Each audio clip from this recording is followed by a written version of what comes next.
Hey, everybody. Welcome to AAA episode number 613, Daring Dinosaur Defensibly Detained. And it's just me in the sitting room today.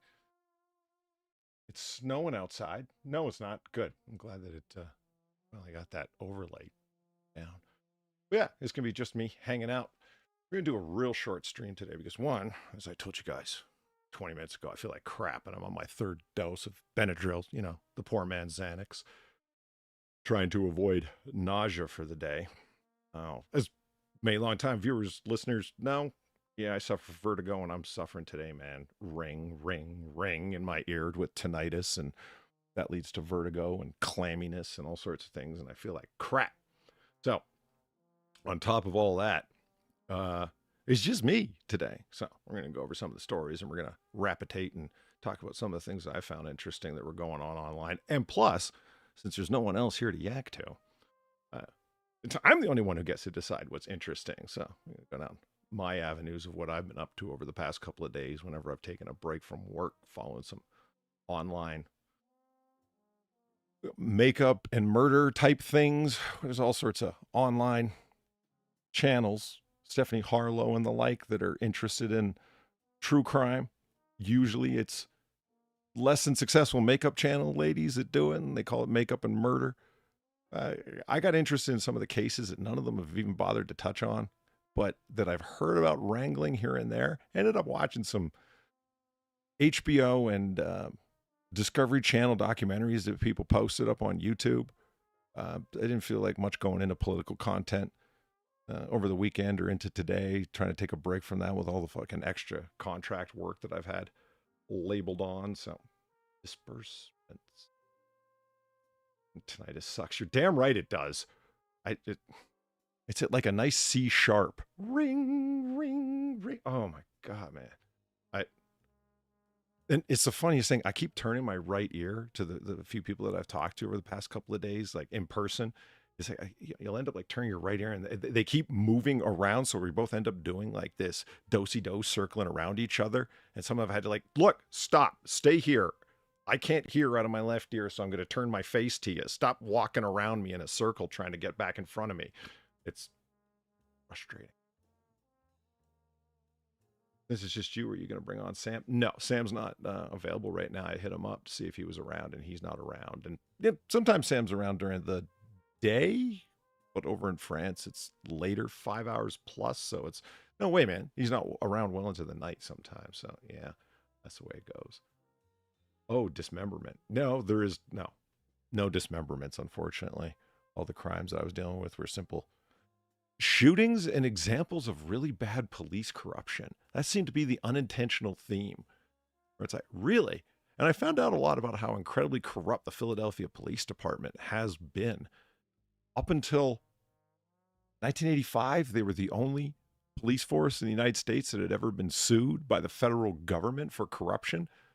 It's like, wait, why? I haven't even looked into that, but they did successfully up until that time. 39 civil suits against the city and the entirety of the Philadelphia police force, and 39 successful cases for corruption, police brutality, manufacturing evidence in over 24 cases. It's like, guys, really? Fucking manufacturing evidence? That's when you're going somewhere else. That's next level. Unfucking believable. Yay, Polystream. Yeah, well, Polystream is just me. Take that for what it's worth. Come on, you. No. You know the worst thing about having a really active taskbar? Oh, it's got all the things there I need. Yeah, and when you're slightly less than a pixel off, boom! You end up opening Photoshop when you don't need. Things like that.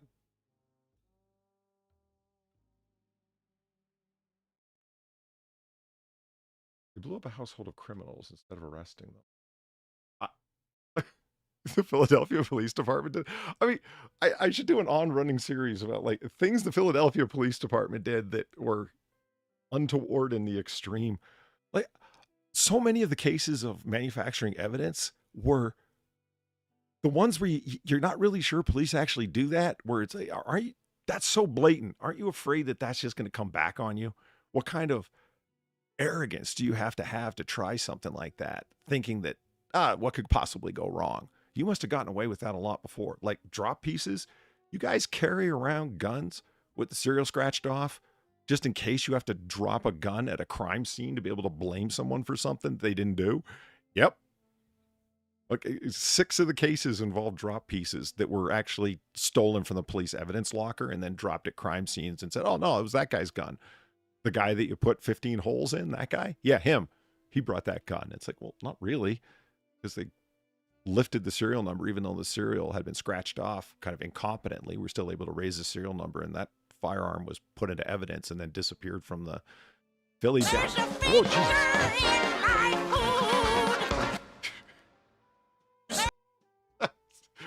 Gotta turn the volume down on that one. You tell him, Steve Dave. Thanks for the $4. Hey, detained Dino Dave's dinosaur. Damn it, dipshits. I blame you. Smash the like button, and I pray I find my dinosaur or something else to dismember you dipshits. Yeah, listen to Steve Dave. Hit that like button. I'm going to look that up, actually. Yeah, Cleveland Stadium, 10-cent beer night turned into, like, citywide nightmare. Those of you who don't know the story, it's classic. Beer night, there we go. That's why they'll never do that again. The closest I've seen to it, in terms of just crazy story, here it is, would be the eggnog riots at West Point. Remember, John number 1 actually hit us up with that story a while back as one of my favorites. The Jefferson Davis, future president of the Confederacy, was one of the people, or was that? Wouldn't have been Robert E. Lee, even though he was there at the time. He wouldn't have taken place because he graduated without a single demerit. You'd have to imagine he got anybody involved in the eggnog riots would have got at least one demerit, and Lee famously graduated without a single one. Mr. Perfect. 10-cent beer night was a promotion night held by Major League Baseball's Cleveland Indians during a game against the Texas Rangers. It happened on, here we go, the anniversary. June 4th, today, 1974. The promotion was meant to improve attendance to the game by offering cups of beer for just 10 cents, which would be the equivalent of 64 cents in 2024. With a limit of 6 beers per purchase, but no limit on the number of purchases made during the entirety of the game. Yeah. 6 days earlier, the Indians and Rangers had been involved in a widely publicized bench-clearing brawl. The game, therefore, drew a rowdy and belligerent crowd. As the game proceeded, on-field incidents and massive alcohol consumption further agitated the crowd, many of whom threw lit firecrackers, streaked across the playing field, and openly smoked marijuana. The sober fans departed early, leaving an only increasingly drunk and unruly mob behind. Continued degradation of the game culminated in a riot in the 9th inning. They waited all the way to the bottom of the 9th, y'all. When intoxicated people entered the field, Chief Umpire Nestor Shylock declared that the game was to be forfeited in Texas's favor due to the mob's unruly behavior.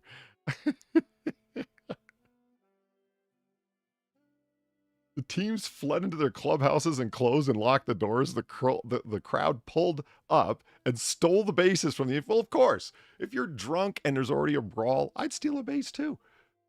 Rioters threw a vast array of objects, including cups, rocks, bottles, batteries from radios, hot dogs, popcorn containers, and folding chairs. The umpire crew, realizing the order would not be restored in a timely fashion, forfeited the game to Texas. He, too, was a victim of the rioters as one struck him and cut his head with part of a stadium seat hurled towards him, and his hand was cut by a thrown rock. He later called the fans uncontrollable beasts, as he stated he had never seen anything like what happened except at a zoo. Well, you get a bunch of baseball fans all riled up, give them cheap, virtually free beer. Yeah. Can we talk about the most depressing thing? 10 cents in 1974 is 64 cents in today's money. Oh my God. That's criminal inflation. The Cleveland general manager, Phil Sink, was mostly upset that they stole the bases. Really? That, even I would have done that. I mean, if you're going to take a memento, it's baseball, stealing a base. Don't you get it? Fuck. For a general manager of a major league team, you don't really understand the game very well. Yeah, Summer of Love, 1974. That's right. It was nothing but the singer-songwriter era and Joan Baez singing about harmony on the radio. It was time for peace, love, and early, not yet completely obnoxious disco, as I understand it. Yeah, it is a part of baseball. I mean, what?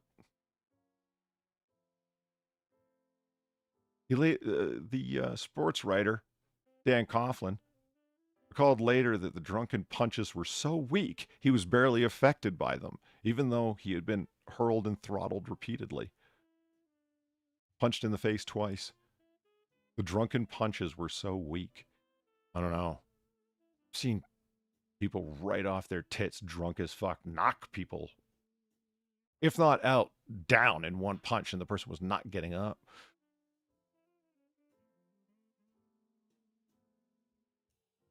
What, I love this quote. The umpire, according to the general manager, the umpire was stupefied. He stood in the middle of knife-wielding, bottle-throwing, chair-tossing, fist-swinging drunks and still expected them all to obey his commands. Well, he's an umpire, right? He figures this is the way the universe works. Everyone's going to pay attention to me, right? They're going to follow my rules. No, not so much. Rough.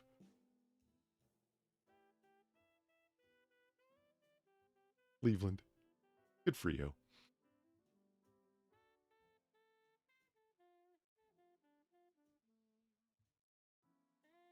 All right, let's talk about some of the things that we got going on.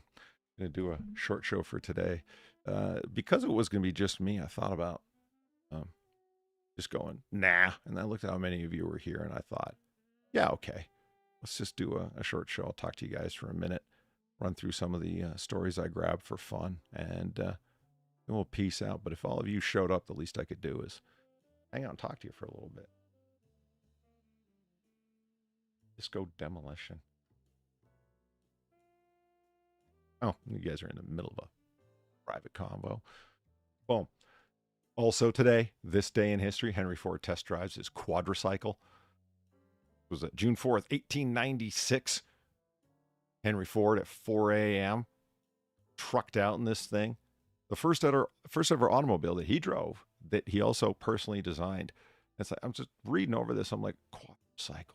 I kept thinking it was like a moped, motorized bicycle kind of thing. I want to take a look at it. I'm like, no, there it is. When I found a picture of it, Henry Ford's quadricycle, 1896. The founder of Ford Motor Company built his first car and took it for a spin on the streets of Detroit. I love the idea of, so it's 1896, right? No street signs, no nothing. You don't really need traffic lights for horse-drawn carriages. And then some guy comes trucking down the street in this thing like Mr. Burns from The Simpsons with aviator goggles and a leather helmet on. Times are great. He's just weaving in and out of horses and shit. Look at this. And can we all pay attention to the fact that he bothered to put 2 times suspension, spring-loaded and leaf springs suspension for his butt on the chair. Good job, Henry. Good job. See, this is what his shed was. Isn't that great? See, my shed is, you know, off to the side of the house, and it's just got like rakes and a lawnmower in it, man.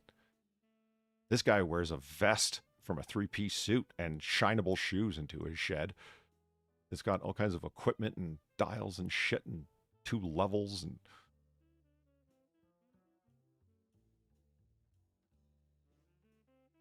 Don't forget, have to have the scarf. Absolutely. You got to have the white silk scarf with the tassels at the end.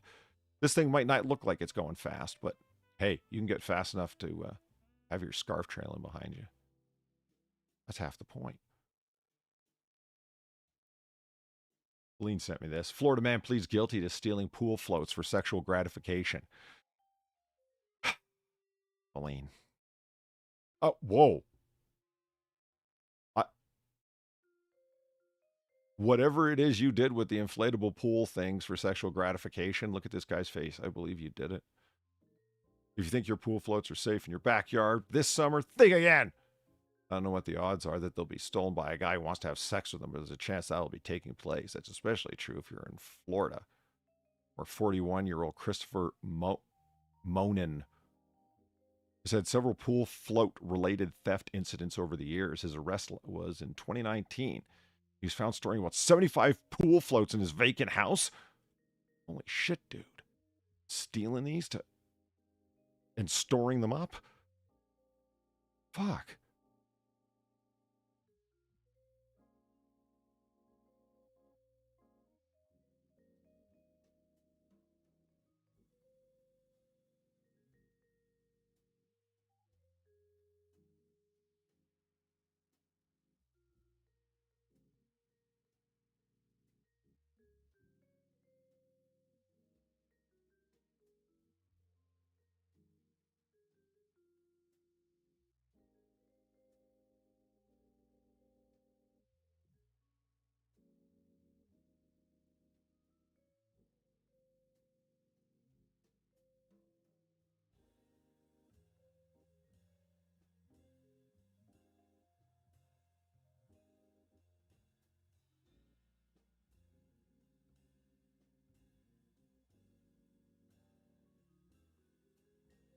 No, I just noticed F's in chat. Something wrong with the stream? Looks like it's live from here. I'm muted. No, I see my mic's lighting up. Yeah, that's what I want. More mic problems. You guys didn't hear me talking about how it's okay to beat up people playing bagpipes in public? I mean, this woman who's the wife of a judge thought it was okay.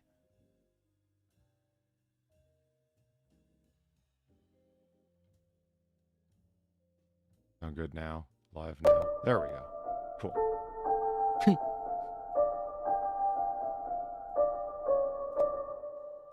Crossfire 4891, thank you very much for the $5. Evening, Polly. Not much to say, but here, have a $5.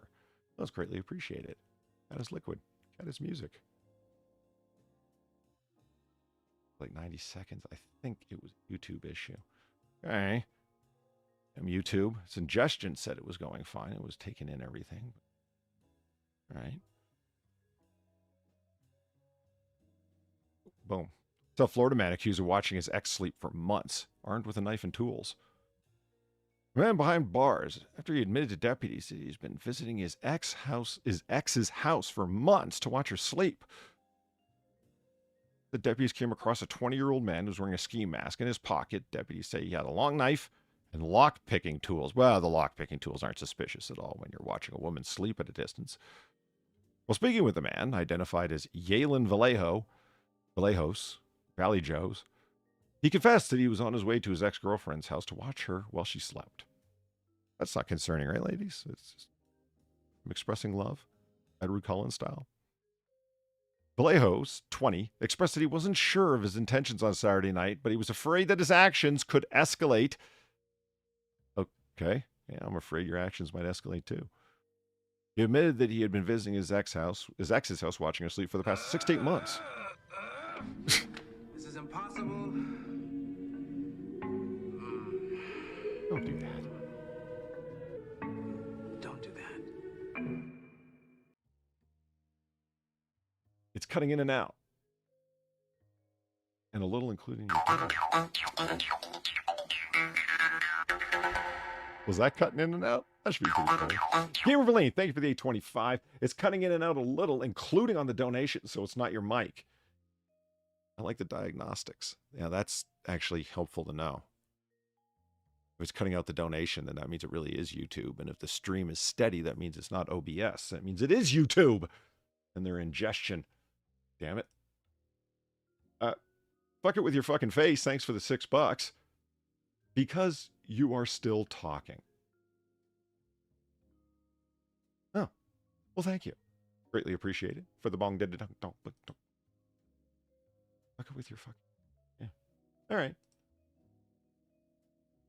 Yeah, I talked all about how it's just fine to beat up people with bagpipes. Listen, you go to the public park and you start playing your fucking bagpipes. You got to expect somebody's going to approach you, confront you, and tell you to stop. They went to a park to enjoy nature. Bagpipes don't occur naturally in nature. It just, no. I'm not saying it's okay to beat them up. I'm just saying if it does happen, no one should be surprised.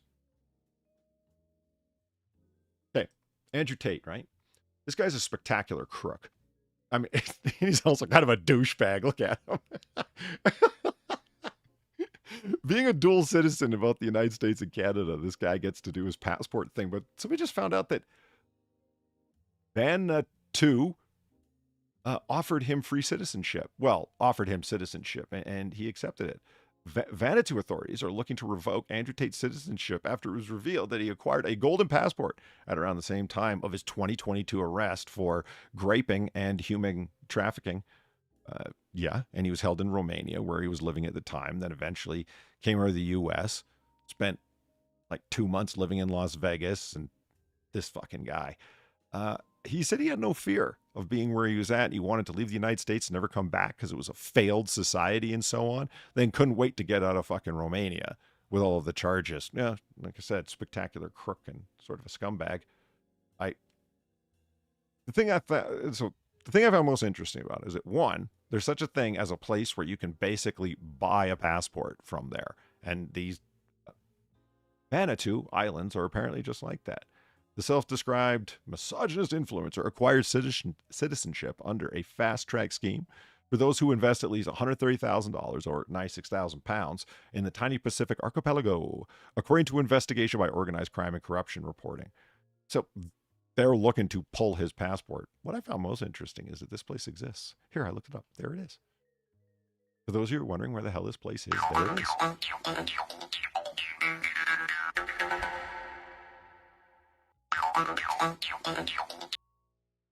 CTP, thanks for the $6. Knife here, Banjo for the P. To the scruff. It's Polly Scruff. Yeah, right. I'll go with that.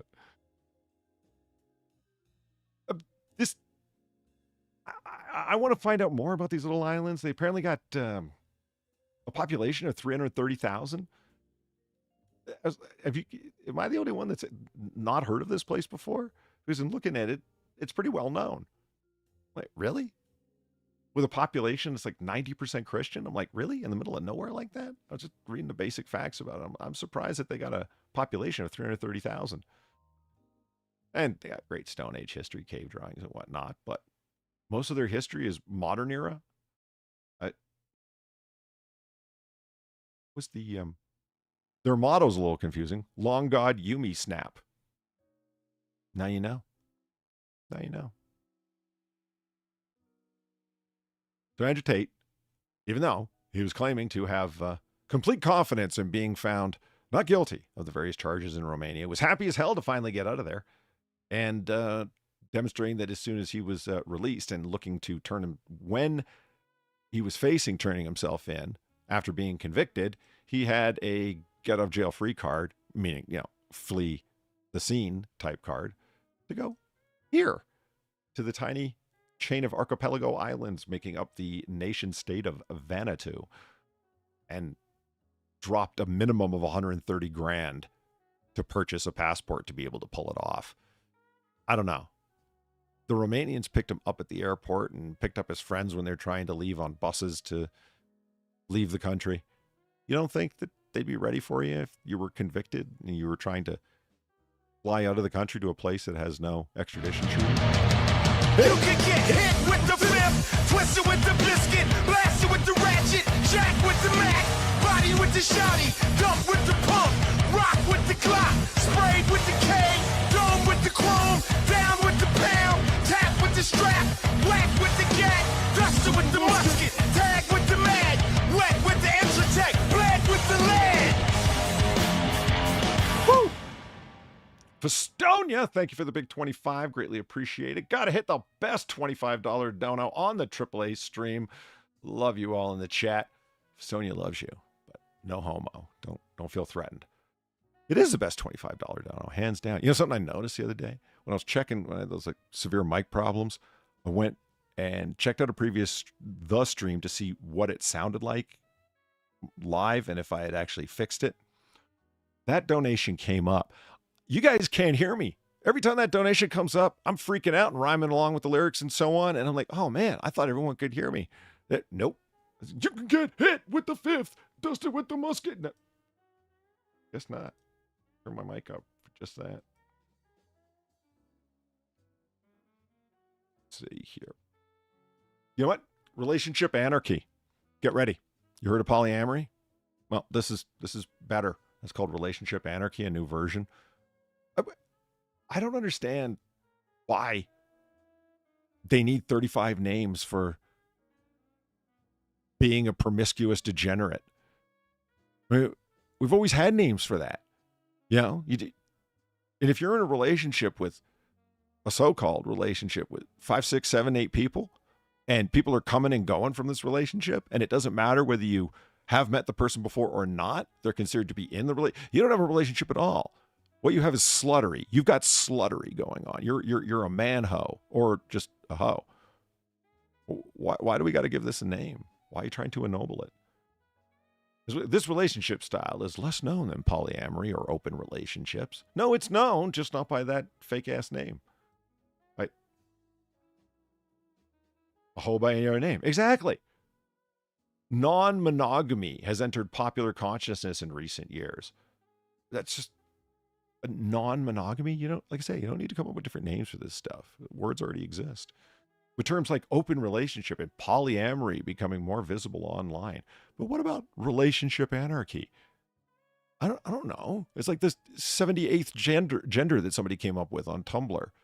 Is it really here or there? Whatever the hell it is, does it matter? Relationship anarchy, or RA, is a philosophy that regards all relationships as equally important and unique. In RA, no relationship should be bound by rules that aren't entirely agreed upon by the individual parties. So all the sluts get together and decide what's what. And then apparently that's binding upon everyone. But anyone can come and go from this thing, sort of destroying your Central Caucus agreement. The phrase was coined by writer and activist Andy Nordgren, who's in no way any of the aforementioned words I used, and seeks to apply the principles of anarchism, which calls for abolishing authority and hierarchy, to relationships. Amorous for poly. Yeah. I often deal with amorous feelings directed towards me, whether I want them or not. I can't help it. RA takes center stage in the fields, the apps for kinky and non-monogamous people. It's an app for hoes. Don't go there. And catch something that way. In the latest State of Dating report, which is co-written by a sex educator and author, Ruby Rare. That doesn't sound like a 70s porn star at all. The report states that RA would be the antidote for Gen Z's loneliness. Let me tell you something. No, I'm not going to tell you. Ask anyone. There's a better way to say it. If you are lonely, you're Gen Z, so you're conceivably relatively young in some kind of age range, whatever they're going to consider Gen Z to be. So you're pretty young, relatively speaking, and you're lonely. Having a whole bunch of people fuck you, then disappear on you with no emotional connection whatsoever will not help you. That will make it worse. You'll wonder why they're not interested in you and only you. Don't you see that? Does this really take a relationship expert or an app to fill you in? Look at these perfectly normal people talking. Bubble. CTP, thanks for the $2. All the new words and justifications for being a neighborhood bicycle reeks of old bitter millennial retards wanting to relive their youth. Yeah. Yep. You know what I'm looking forward to? And you know what I know is going to inevitably happen, and sometimes I'll find it entertaining, but mostly it'll just be depressing. So I'm not really looking forward to as much as I know it's coming. Have you ever heard old hippies talk about, their lost youth? You see it in documentaries and stuff where they've got people in their middle age years and older talking about the free love 70s and stuff. I'll say, we didn't worry about this stuff back in the day. See, this was before AIDS and before... Yeah, but gonorrhea was rampant. Syphilis was rampant. There were all kinds of sexually transmitted diseases going around. And like CTP says, neighborhood bicycle. Yeah, and you were leaking like a faucet back then too. And you need to go to the clinic and get penicillin like everybody else. So yeah, no, there was no AIDS, but you were fucking without protection. Guess what? You were catching diseases and spreading them like fucking mad, especially in another group of promiscuous people. It's kind of inevitable, isn't it? And they'll talk about it. It's like, we were breaking down the patriarchy and the rules of monogamy that had existed and restricted. It was a free love era, make love, not war. Do you know what they're doing? I mean, I think anybody thinks about it for just a second. It's like, you were smoking, drinking, and fucking everyone. Yeah, you were being a hoe. And I'm not trying to not come down on men. Yeah, you were being a man whore. That's it. You weren't doing anything noble. You weren't fighting against your societal oppressor or anything like that. Just don't try and ennoble it. Just say, hey, I liked fucking a whole lot and I was promiscuous and I was kind of a scumbag. That's it. And you think about this right now. Let's say that, think about one of your friends that's really promiscuous. Can you imagine? Shit. You can get hit with the fifth, twisted with the biscuit, blasted with the ratchet, jack with the mac, body with the shotty, dump with the pump, rock with the clock, sprayed with the K, dome with the chrome, down with the pound, tap with the strap, whack with the gat, dusted with the musket, tag with the mag, wet with the Intratec, bled with the lead. Fucking sweet. Hold on, there it is. Bubbles. Estonia, thank you again for the big 25. You know what? This dono is so good, I just got to hit it again. By the way, could I humbly ask for a new dono, just like this one, that does the second verse of the song, if there is one? Yeah, but the second verse doesn't proceed like that. It doesn't mean I can't use it. Yeah, I can go re-hit up that body count track and see what else is available in there. Or do another body count track with that same level of energy. God knows there are a hell of a lot of them. Yeah, I'm just thinking about it.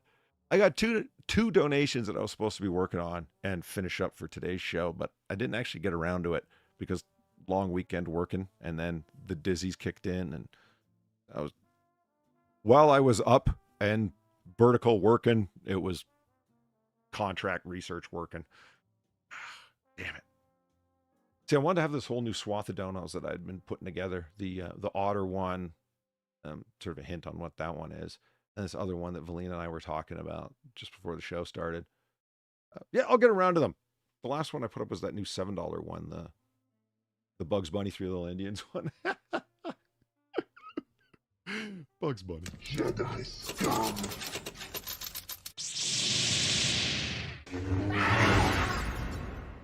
I still have multiple set up at $5. Damn it! CGB, thank you for the $2. Also, old hippie, just like the boomers, can go fuck themselves. They produced a lot of the social problems we have now. You're damn right they did. And then tried to pretend that going to a music festival is somehow a revolutionary act. Hey, listen, you just wanted to go listen to some music. Why is Woodstock a rebellious cultural touchstone event to be at, but the music festival at Altamont Speedway is something you don't want to talk about? Oh, is that because that's the one where the Hells Angels bikers stabbed the one dude to death in front of the stage? Oh, you don't want to talk about that one. You don't think somebody could have just as easily gotten stabbed out at Woodstock? Of course. But no, hey, let's not talk about a even larger music festival that happened over at Altamont. No, let's just focus on the one where it was all peace, love, and rain and mud. Alan. Ooh, it's Alan. Alan, how you doing? Thank you for the $5. Simple says Polly. Very glad to see you here, Alan. Thank you for showing up and thank you for the $5. There's a word that best describes. There's a word that describes me best, Polly. Hold a hoe. Shadow Claw, really? You're going to be one of those people in your later middle-aged years talking about the poish things that you did in your earlier years? It was bold. Right. Potato. Now, there's the hint for that one. You guys are going to love the potato donation. Classic. But relationship anarchists on the Field Report. Guys, don't download FEELD. If you have a friend who's got Field on there, I never even heard of this app. But apparently it's the Tinder for polyamorous folks looking for additions to their polycule. And stop using my name, damn it. You're making it weird. It's not supposed to be weird. It's just, fuck. But relationship anarchists on the Feld report less loneliness and a higher likelihood of valuing deep and broad connections. You don't have deep or broad connections in a fucking polyamorous thing. They're temporary, transitory, and superficial. Clearly, you've defined it that way. RA practitioners on the app are 1.5 times more likely to say having a diverse range of connections helps with loneliness. 31% are more likely feeling like they can shape their relationships to meet their personal needs, and 20% are more likely to report having a reliable support network. This is according to internal and external surveys of over 3,000 Feld users and 6,000 non-users. Wait a minute. If it was a sampling from inside the app, how'd you get 6,000? I mean, I take it they mean no one who used the app to actually, quote unquote, connect with someone in real life to join their little polycule. So therefore they're on the app, but non-users of it. Wow. Relationship anarchy is one of several possible avenues to develop emotional depth and resilience to broaden your community. There's no one-size-fits-all approach here. Ugh. Just fucking gross, man. Y'all are gross. Okay, speaking of perverts. Pervert Paisley paramedic who exposed himself to female colleague avoids jail. See this face? This is shame. To a point where the next one's going to be, you know what, the N-word. You know what the N-word is, right? Yeah. Thank you. Thank you for want to clean that up. No, it's the N-word. That's a very nasty word, right? In a lot of ways. That's the worst thing that can happen. It is. Worse than Armageddon. Worse than the Lamb opening the seventh seal, unleashing God's holy wrath. The worst thing that can possibly happen. The N-word. Real. Gary, thank you for the 925. The same people that call millennials irresponsible for saving for Coachella and Warped and the Warped Tour. Excuse me, I read that all wrong. For saving for Coachella and the Warped Tour. Fuck the hippies, who also were boomers. Are hippies in that range of generation? That they were born after the population spike following World War II? Those people are hippies?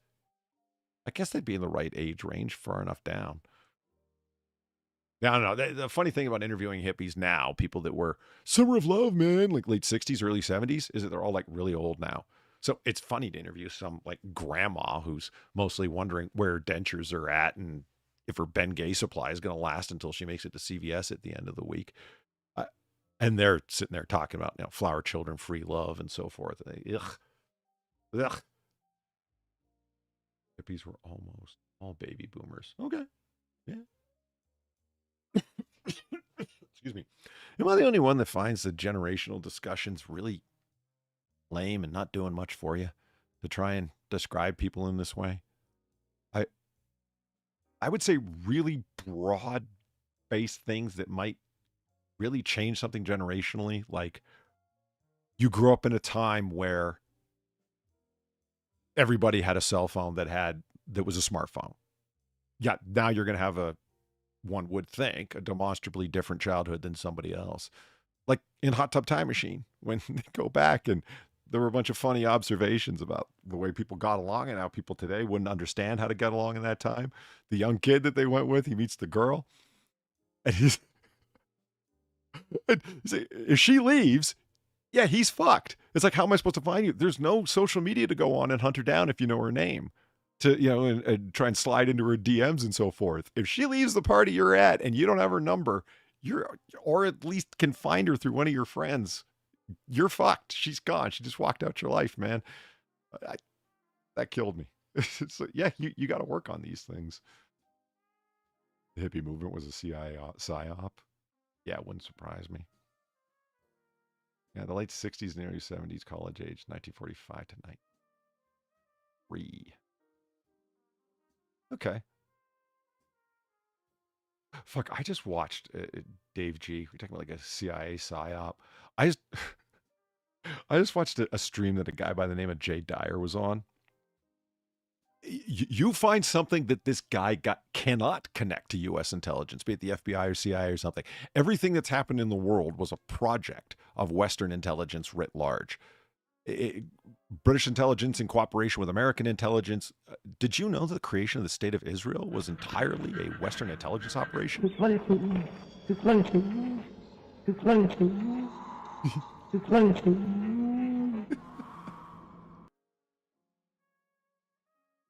Boom. Thank you. Shadow Cat, thank you very much for the $9.99. It's very simple. Don't be a hoe. Exactly. Exactly. If you're able to come up with names and things to justify what you're up to, that should say a lot. You know what I mean? When you're having to describe it in a particular way and justify it by existing relationships that actually make sense, that should tell you something. Yeah, I know. The duck is often missed. Every time I see it, I think, oh, fuck. It's fascinating, though, because, I mean, that's actually a duck talking. You bloody fool. That's no person. That's the fucking bird talking. It's weird. Not being able to find people or meet after a party wasn't always a bad thing. Yep, I can see that. I felt that. That's happened to me at times where it's people will find you through Facebook or whatever the hell, usually through the university forces you to be on their social media apps that they create, and people will like seek you out. And it's like, yeah, I kind of didn't get your number because I didn't want it and I didn't want you to have mine, but yet here we are. And now I got to deal with you reaching out to me. That's got to be a thing a lot of people have experienced. Oh, I kind of want you to go away. And how do you tell them without saying those very words? Sorry, I just looked at the screen again. Look at this guy's sense of shame. So what did the pervert Paisley paramedic do in addition to exposing himself? Gavin Boa, 32, pressured a colleague to expose her breasts to him after being called out to a sick patient and sent her images of his genitals. Boa also spent 7 months bombarding 2 junior female colleagues with graphic porn and explicit messages while working, and asked one woman to have sex with him. See, this blows my mind. I read this story and I was like, what? I've done the EMT thing. I can't imagine anyone doing this and getting away with it for very long. He did it for months on end. The women I know would just be like, I'm never going out on a call with that guy again. They'd go talk to the shift manager or the term supervisor and just be like, don't ever send me out with that guy again. Why? Because he kept asking me to have sex with him in the back of the ambulance. I'm not doing that. And it wouldn't be so much as he sexually harassed me. It'd be just don't ever put me on that guy's call team again. I mean, the team that you could be called to whatever emergency call with. And the person in touch is the person doing the pairing. I mean, the shift supervisor. Go to them and say, don't ever put me with that guy again or I'm not going out on the call. Why? Oh, really? Look, here's the repeated dick pics he sent me. How the fuck did he continue to get away with this? Blows my mind. Don't do that.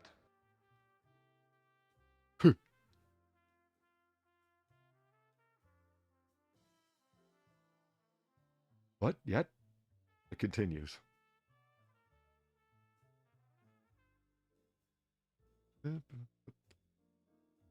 Where's there? There it is. Look, he knows.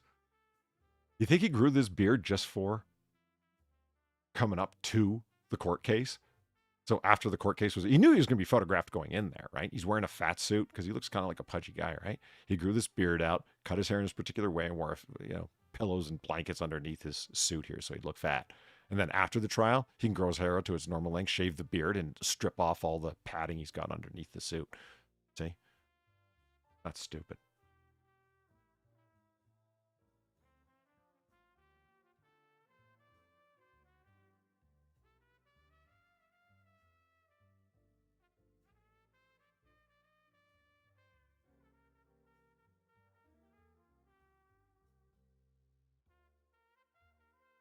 And work as an EMT, did you ever ask the Lord to bring back the I be banging? What? I not specifically, no. Can't say I did. Wisconsin woman arrested for alleged 9th operating while intoxicated offense. So she got 8 previous DUIs and at 3:39 p.m. on Sunday, she was arrested a 9th time for speeding and failed for the 9th time a drunk roadside sobriety test. 9th time she was drunk. I don't know, guys. Maybe I live in a hyper-restrictive state. I don't get it. You just wouldn't be able to do this here. You'd be in fucking jail. You repeatedly... seriously. Wisconsin doesn't really strike me as an extremely free state where they're going to let anybody do anything. How the fuck do you get busted that many times for drinking and driving and not be in jail? There's mandatory jail time associated with it. I happen to know in a whole bunch of different states. Maryland especially doesn't kid about that. I mean, I don't live in Maryland, but I happen to know that they don't kid about that because there's one guy's like, man, I can't risk it. I can't risk it. I'm like, why is that? He goes, because I got some DUIs, which is something he shouldn't have said in front of the people he was with. Now that I think about it, they were just like, why are you so fucking stupid? Why'd you drink and drive? Most people, I know most people got a real strong attitude about that shit. Just don't drink and drive. Yeah. Why the fuck do you keep doing it? I guess because you don't go to jail for it. Texas man arrested twice in Lyon. I think it's Lyon County over Memorial Day. I'm like, so he drank and drive and went out and drank and drive? When I was looking for these stories, I thought that's what was going to happen. No, not at all. This is priceless. Here we go. So this guy gets arrested for a DUI indeed. And that was his first offense. 42-year-old Richard Prenuda of Edinburgh, Texas. He gets arrested, gets charged with a DUI. His vehicle was impounded, and he was booked in the county detention center. Then, following that, on Memorial Day, after he got bonded out of jail, he paid the bond through a bail bondsman, gets released, and calls the sheriff's office to ask about the personal items he had in the car that was impounded when he got arrested for a DUI. Side of the road, it was impounded, hauled off to the fenced off area that they keep their impounded vehicles in. The sheriff told him that you want to recover your personal property from the impounded vehicle. It's like, are you going to come get the impounded vehicle? He says, no, I just want to recover the items. I'm going to pay to get it out of impound later, but I want my items back. So the sheriff goes out to retrieve the items. And of course he had to create an inventory. Like, here's what we recovered from the vehicle. And this guy, Richard Penuda, is going to come pick them up, and he signs for them. And it's like, here's everything that we found in the inventory. You're agreeing that this is everything we gave you, and you sign, and that's it. And one of the items was cocaine. Really? And this guy called up and said, here's where I live, and this is me, and so on, and this is where I went, same address that I got booked under and released. And they just went to his house and picked him up again and charged him with cocaine possession. Dude, he admitted to it later to his friend. That's what I was calling for to get my blow back. What? Why didn't you wait to get your car out of impound? Why would you call them up? The sheriff told you he was going to go do an inventory of the stuff in your vehicle. It had one baggie of cocaine or one baggie of unidentified white powder. Jackass.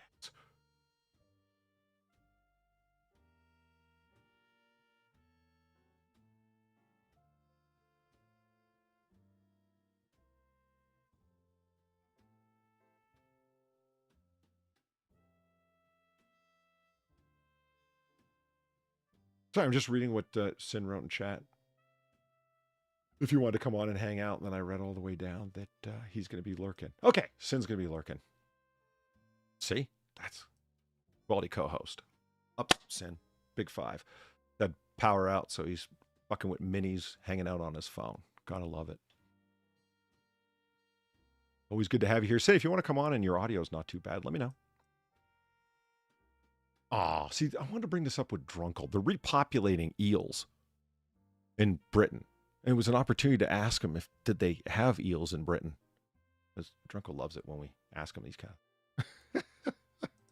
But unfortunately not. And what pisses me off is that when I think eels, I think this. Delicious.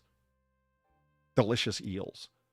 But these are glass eels. And apparently, yeah, they are for eating, but they come like this. That looks far less appetizing.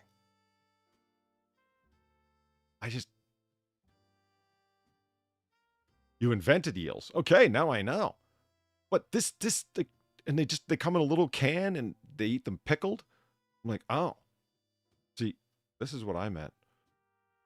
Large freshwater river eels here end up looking like this on a bed of rice, grilled. Mm.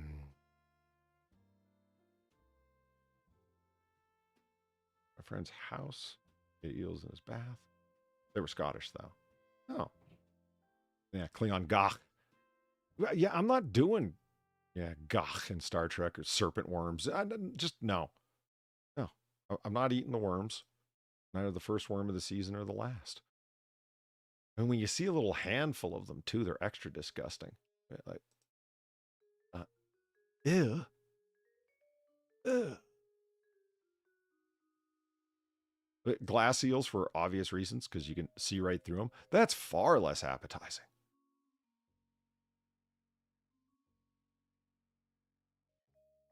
Jellied eels, apparently disgusting. Damn right.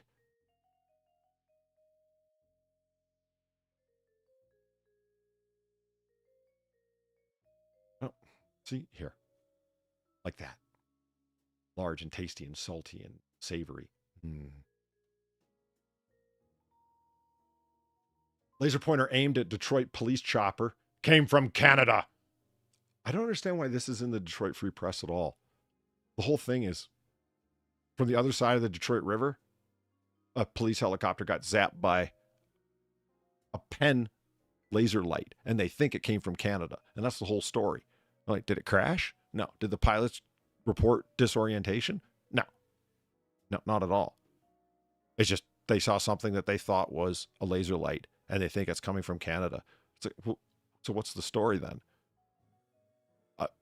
Don't point your lasers?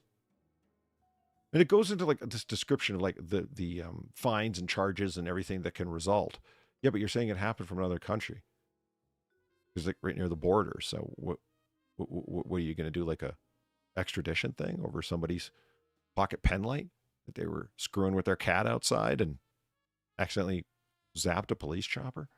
I don't know. My new favorite robber, the boogie burglar.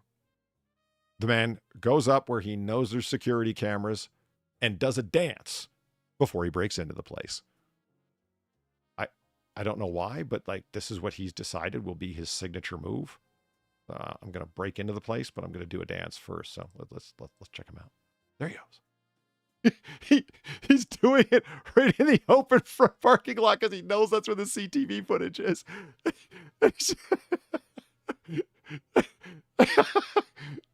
Okay, if nobody noticed too, what caught my eye at the end here, he starts sea walking. Watch the sidestep. Yes, that's sea walk footwork. Okay, couple of things. I can understand you want to be the boogie burglar. You want this to be your signature, but put a mask on, man. You're just going to go down all the much faster because now that they put this online, everyone's going to talk about it. It's going to spread. They're going to say, oh, yeah, that's Chester or James or whatever the fuck. Someone's going to recognize you, man, and drop a dime on you for like the grand that they're offering for Crime Stoppers, crime prevention shit. Drop it $1,000 to identify you. Someone wants that $1,000, man. The economy sucks. I don't understand why you wouldn't wear a mask. And second of all, listen, you got to go back to church, man. Not only do you need Christ in your life because you're doing this, but secondly, priests can see walk better than you, and you should be ashamed of doing that shit in public. Let the priest show you how to do it properly, man, because they got it on lock, and you're a little sloppy, man. We recognize those moves. Damn right. And I'm glad you do too, because you see, this is where you start, right? Because you got to it becomes all about the footwork. Seawalk's like heavy footwork dancing, right? And you see him, the arms start coming up, and he's like, oh yeah, I'm gonna do the move, slow down, yeah. And then he just kind of stops. But there's him going into the place, and he's dead on camera. I mean, I don't know this man, but if this is one of your friends, you'd be, oh shit, that's Smithy. It's one of my friends actually nicknamed Smithy. He'd be like, damn, Smithy, look, we used to practice back in the day. What happened to your rhythm, brother? You lost it. You're sloppy. What have you been drinking? Do you see him doing this too? This is an Usher move. Throwing the arm up like that. See, he stole this from Usher. This bearing, you know what? I'd be all into leaning into it hard. Saying, this is bearing, we know it. It's in the right general region of the country in Australia for it to be him. Unfortunately, brown hair and bearing's a pretty well-known blondie. Sorry, the boogie burglar. Well, that's a lot better than what was that guy's name? I don't know, the fucking pervert in leather that Drunkle thinks is so funny, but actually just creeps the hell out of me. I don't know. Oh yeah, speaking of which, somebody DM me, asked me, is Drunkle coming on today? No, Drunkle won't be here either. So it's just me for today. And we will return on Friday on Sin's channel, I'm sure. Sin's electricity will be back by then. Drunkle will be around and available by then. Holy shit, ran through all the stories. See what happens when it's just me? Let's do this. Yeah, there it is. Woo!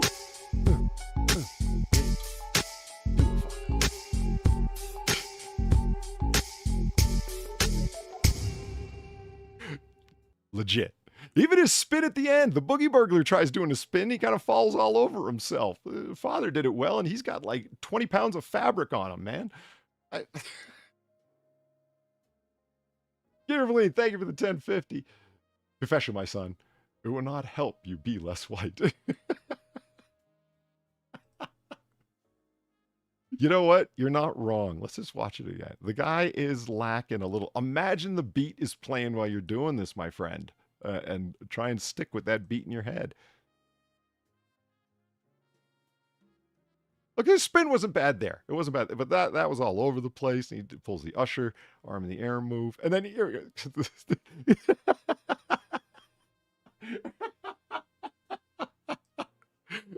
I'm not gonna hate too bad. As signatures for thieves go, he does a little dance in public. I mean, I think it's stupid as hell not doing it without the mask. You're just like, oh shit, it's Smithy. He's got white boy rhythm. That's clearly him. You know.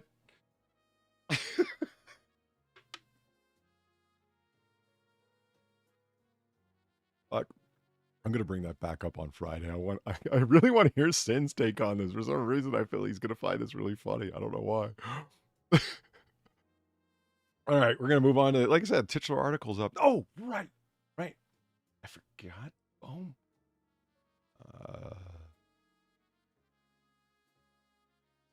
We had talked a while back about a certain otter. That the otter escaped. That was the other donation that I wanted to do. You know, shh, keep quiet.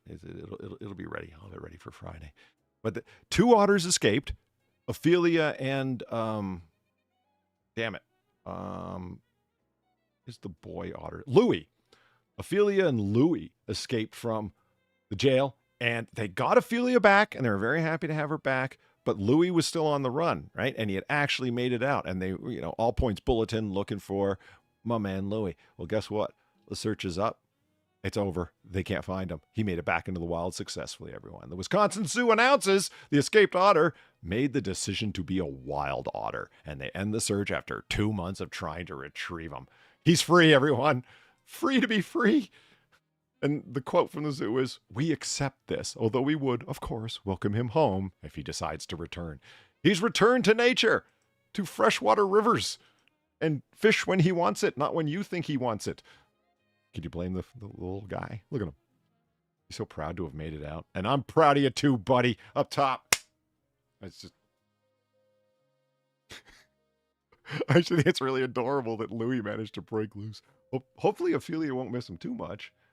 They weren't a couple or something like that. But yeah, Louis hit the go and was on the go. Good for you. The titular article that I wanted to...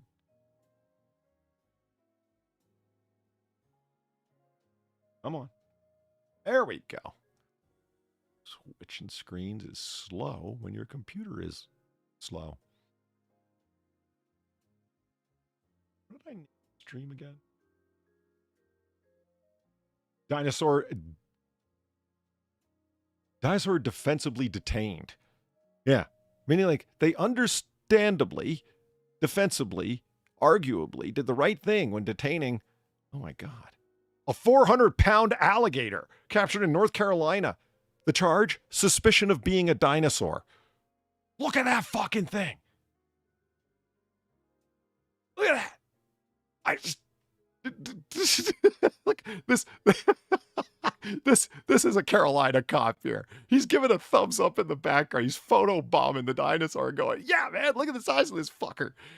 The massive offender with scaly intentions was nabbed by authorities after he was spotted loitering near the double yellow line on a roadway in North Carolina. Pepe the gator, weighing at almost 400 pounds and measuring 10 feet in length, was caught around 120 miles south of Raleigh, with witnesses saying he was just chilling and snapping and clearly ignoring the no loitering or lounging on roadway sign. A dinosaur? The prehistoric perp, and get this is the sheriff's office, quote, has been cited for suspicion of being a dinosaur without proper papers, public loitering, and the intent to sunbathe and obstructing traffic. You know what? I don't blame them for this. Like, if I was the sheriff, I would kid about this too, because I think, what the fuck? Look at him. Guilty. That's clearly a dinosaur. Right, Daryl Odell? I just love this Carolina cop so much. Look at him back there. He's...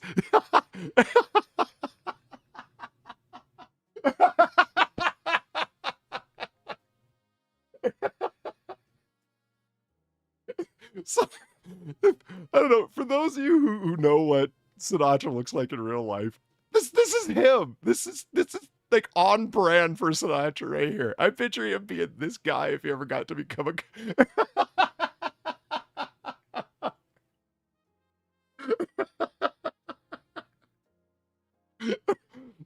More worried about catching the hilarious photo, you know what I mean, of the amazing fucking dinosaur. Look at the size of that fucking thing. That he is about, getting it off the streets and saving children. Hey. Let's keep our priorities straight. We need a photograph of this shit.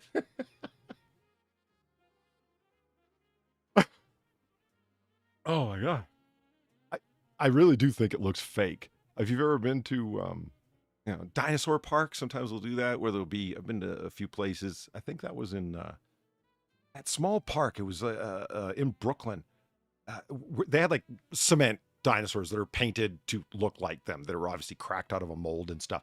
And they were smaller dinosaurs like velociraptors and stuff, nothing like oversized because it wasn't a huge park. But I mean, I'm sure people have seen that. Dinosaur parks, I've been in a few of them. Like, that's what it looks like. It looks like a concrete or stone sculpture of a alligator or a croc. It's what's going to happen. That thing's just going to move. Oh my God, it's fucking alive.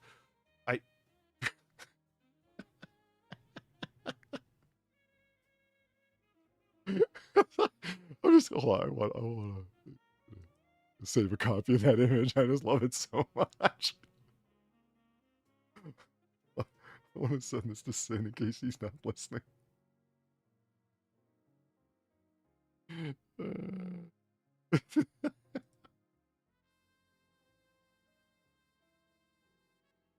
Oh There you go. It's off to him. Sinatra's alternative life is a North Carolina state trooper.